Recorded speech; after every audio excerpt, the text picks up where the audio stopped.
पिछले भाग। लाडली, जिसे उसकी सौतेली माँ कभी अपनी बेटी नहीं मानती थी, ने अपने संघर्ष और मेहनत से न केवल गांव बल्कि देश भर में अपनी पहचान बनाई।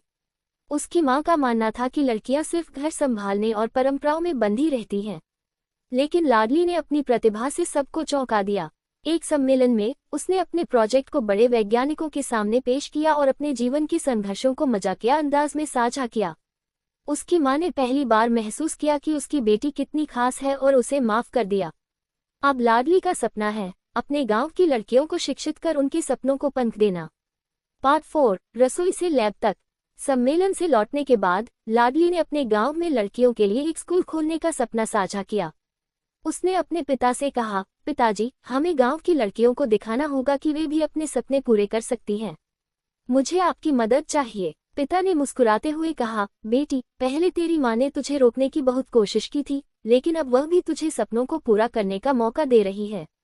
और अब मैं तुझे हर कदम पर मदद करूंगा ताकि तू अपने सपनों को पूरा कर सके।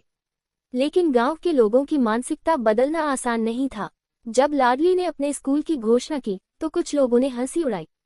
एक बुजुर्ग ने कहा, लड़कियां पढ़ लिख कर क्या करेगी, आखिर में तो रोटी ही बेलनी है। लाडली ने जवाब दिया, अगर लड़कियां रोटी बेल सकती हैं तो दुनिया भी बदल सकती है।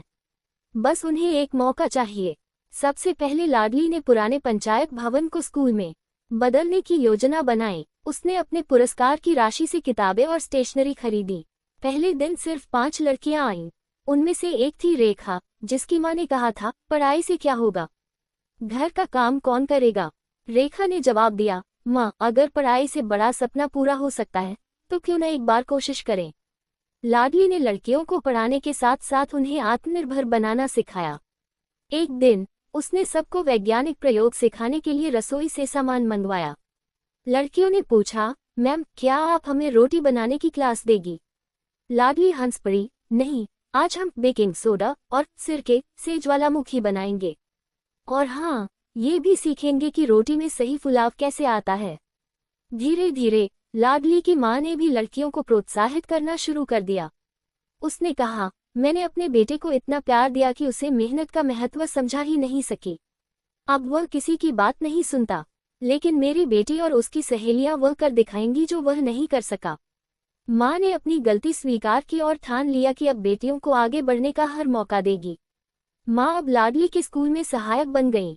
गांव के कुछ लोग अब भी नाराज थे।